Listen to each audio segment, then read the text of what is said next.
Wow, Margaret, that was way better than the speech I'm about to give, and better than just about, I think, any introduction I've ever had. So thoughtful and so loving and so kind and so typical of you, and thank you.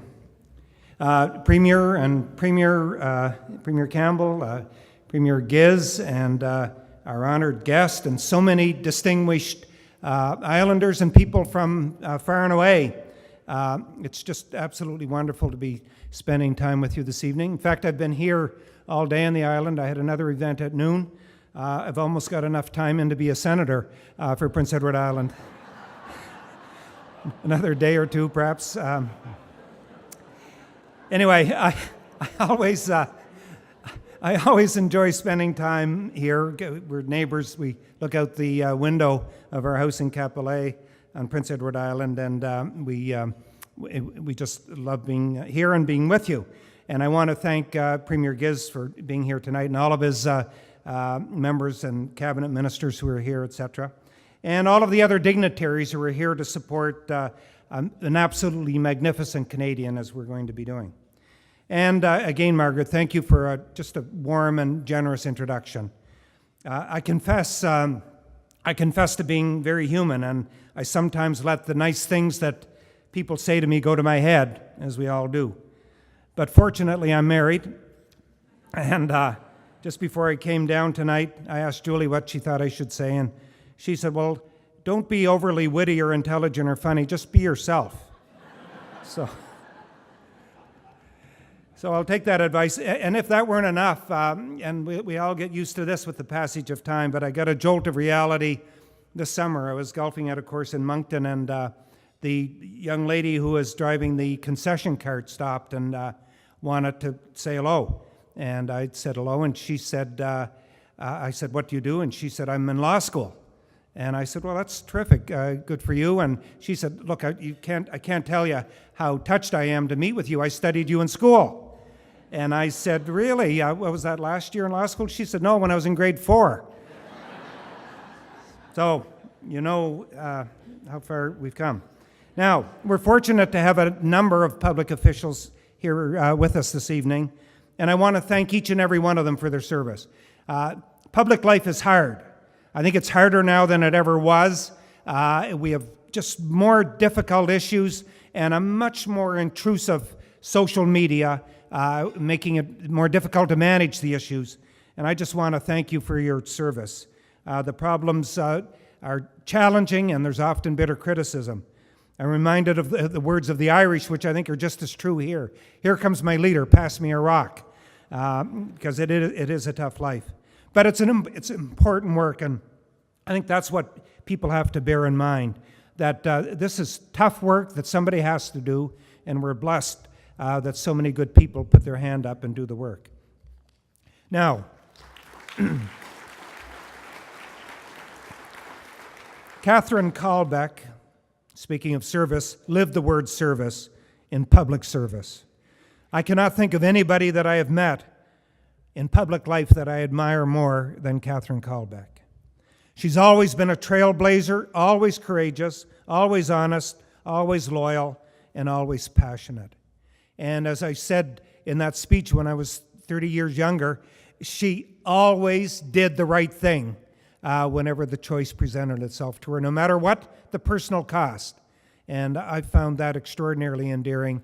And I looked at her with huge respect as a real role model of what a political leader should be like.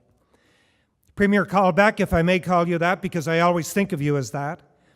She was the second woman ever elected to the Legislative Assembly of PEI, starting way back in '74. The first woman to be named Minister of Health and Community Services. Later became the first woman elected as a member of Parliament for Callbeck in 1968, and only the second woman ever to be elected in the House of Commons in Prince Edward Island. And then she returned to Prince Edward Island, became leader of the Liberal Party, which we've all heard, and Premier of the province, and the first woman in Canada ever to be elected Premier. And you notice everything is the same, always a first, always a trailblazer, always a leader in everything that she did. Upon retirement from the premiership, she was called to the Senate of Canada in 1997. And tonight it's only fitting that she share the stage with the Honourable Robert Giz, one of the longest-serving premiers in Canada and most respected, I might add, and the Honourable Margaret Norrie McCain, and the former Lieutenant Governor of New Brunswick, philanthropist, visionary, and a lifelong friend of Catherine Callbeck, and Wade McLaughlin, who turned our law school at UNB into the best law school in Canada as dean and later went on to become a superb president of the University of Prince Edward Island.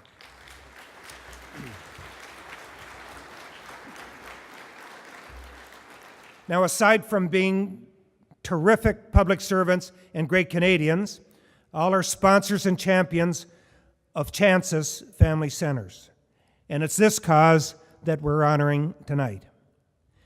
What I like so much about Chances is that it runs the full spectrum of services to parents and families. It recognizes that there's no single solution that fits all cases. Before and after school programs are important. Drop-in play is important. Parent sessions are important. Best Start programs are important. And pre- and postnatal care is important. They're all an important part of the spectrum of care that people need to receive. It's inspired by the pioneering work of Margaret McCain and Fraser Mustard, and has been fortunate to enjoy the financial support of the province of Prince Edward Island through Premier Robert Giz and Margaret McCain through her philanthropy. God knows this resource is badly needed. Inadequate reading and numeracy skills are sapping the very fiber of this country. They're robbing us of our greatness.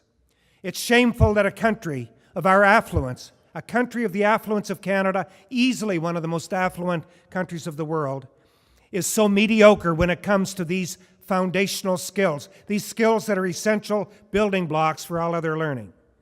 The Canadian results that we see are abysmal, and the results here in the Maritimes are even worse than the Canadian results. Now, there are many efforts to try to remediate. In my home province in New Brunswick, there's an elementary literacy program that's starting with a goal of improving reading skills in grade 2 students. United States, a number of states, all have started reading programs to offer help to students who cannot read by the time they reach grade 3. All of these efforts and many more, they're all useful, but they do not get to the heart of the problem. Grade 2 or grade 3 is too late. As a result, we continue to graduate students from our school systems who have inadequate numeracy and reading skills. University and community colleges are being forced to offer remedial programs in English and in numeracy because it's impossible for those students to go on to further studies until such time as these foundational skills are established. We should be ashamed of that fact. I say again, the problem is that we are not getting to the root cause. It starts with the parents, and it starts at infancy. Chances understands this, and that is why it devotes so much effort to parent counseling and post and prenatal care. We know scientifically that babies are even influenced in utero by parents reading and singing to them, and we know definitively that children are deeply enriched if they are read to from birth. In fact, the American Academy of Pediatrics has recently announced that there is so much brain development which occurs within the first 3 years of a child's life that the 62,000 pediatricians in the United States have become powerful advocates for reading aloud. Every time a baby comes to the office, they're read aloud to or told about the virtues of being read aloud to. In a wonderfully moving and inspirational piece in a recent New York Times, the authors of the piece concluded, "The reason the United States of America has not made more progress against poverty is that their interventions come too late." If there's one overarching lesson from the past few decades of research about how to break the cycles of poverty in the United States, the article goes on, it's the power of parenting and of intervening early, ideally in the first year or two of life, even before a child is born, if possible. And the authors go on to say that within 4 weeks of conception, a human embryo has formed a neural tube which then begins to produce brain cells. As the brain is forming it is shaped by the uterine environment in ways that will affect the child for the rest of the child's life. Later in the article, it talks about cortisol, which is a stress hormone. Infants react to loud noises, or hunger, or a soiled diaper, with a huge release of cortisol into the brain. When a parent hugs the child, the stress and cortisol almost disappears. A researcher at McGill University has provided some of the most vivid evidence of the impact of early parenting by research with animals. This professor noticed that some animal mothers in the laboratory were always grooming their babies, holding the babies or the baby animals in their arms. Others were much less attentive. The animals that had been groomed and cuddled as small animals turned out to be more self-confident, curious, and intelligent. They lived longer, they were healthier, and were better at problem solving.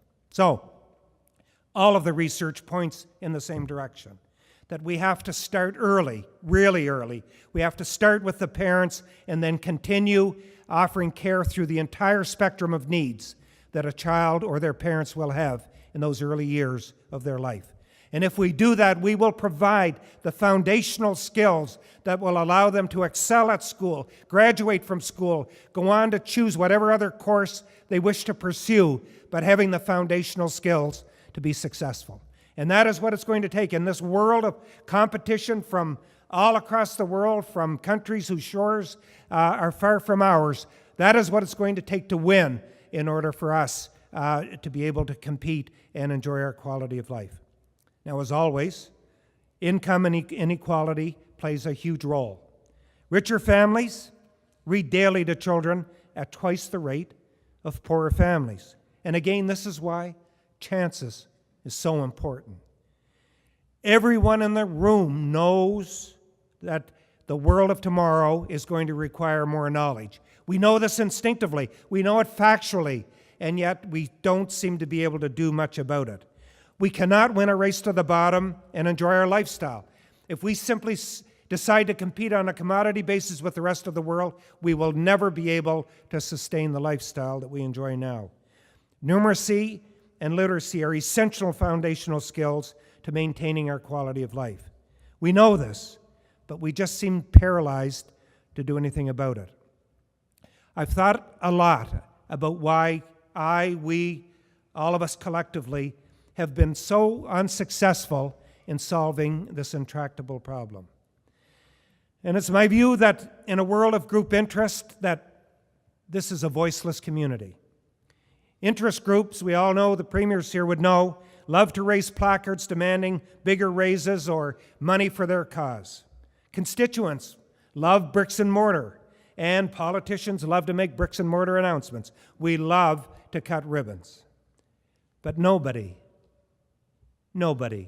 carries a picket sign demanding more money for infants, for reading programs, for prenatal or postnatal care. It's a voiceless community. Meanwhile, we do things that are nice to do, but are not essential to do. We build jails, we build courthouses, we build police stations, we build arenas and community centers, all of which are nice, but not of which are mission critical. We do not think enough about reducing the clients that use many of these facilities. And this correlation is not absurd. According to the World Literacy Foundation, 2/3 of students who cannot read by end of grade 4 will end up in jail or welfare. 85% of juveniles facing trials are functionally illiterate. There's a lot of blame to go around. The education system must accept a great deal of the responsibility. We are currently like the little Dutch boy, desperately trying to keep the water from coming over the dike by putting a finger in the dike. And yet, at the same time, we keep producing young people from our school system who cannot read and write. The educational establishment is going to have to deal with this. It has to stop chasing every fad and get back to basics and guarantee that every child that graduates from an educational institution has the proper foundational skills. And governments must accept responsibility in the allocation of capital. At the federal level now, we're currently spending billions of dollars to increase incarceration facilities rather than devoting that money to keeping people out of jail and out of courthouses.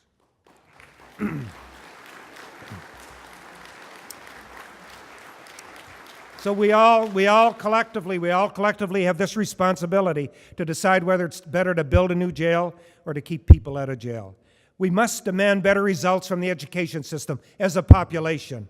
We must create as a population a burning platform where one does not exist. To give voice to the voiceless, we have to speak on their behalf. And governments must support early childhood initiatives and encourage volunteers as elementary mentors or adult teachers. I'm preaching to the converted tonight from the Premier on down with Margaret in this room. I know that all of you in this room are committed to this cause, but we have to preach like evangelicals to the rest of our population about this importance. There's not a business in the world, and I now live in a business world, that faced with the cost-benefit analysis of spending money in this fashion would not opt to spend the money on early childhood initiatives rather than long-term remedial care. The return on investment is just staggering, overwhelming. And we all know this, that as the twig is bent, the tree will grow. And we need to devote more time to making sure that the tree grows straight and strong.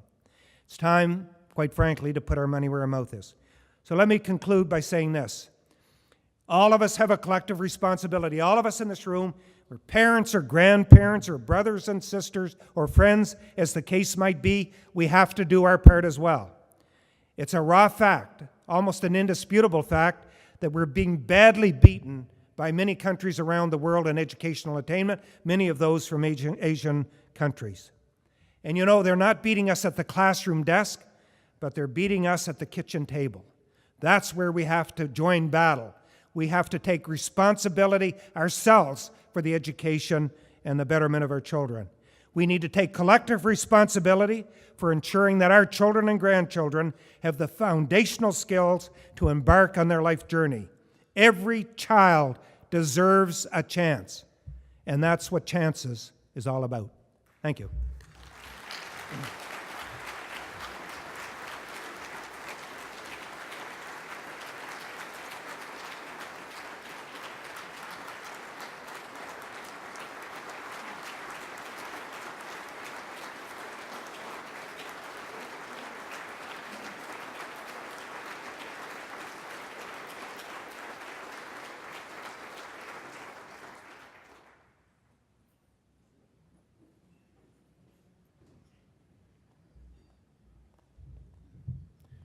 Frank, thank you for that. It was clear in people's response that we realized that you took Julie's advice. Really appreciate that, Julie, and for sharing them with us. That was fabulous. And the message is strong and clear, and I'm sure we'll all take it home and do something about it. I might say, and speaking of going home, that Frank has traveled from Toronto to be with us all day today and is going back tonight. So that's why we're sticking to our agenda, and we sure appreciate you being here, Frank. I might also say that among the donors who've supported the Catherine Callbeck Family Centre is the TD Bank Group, and we appreciate that, Frank. Thank you.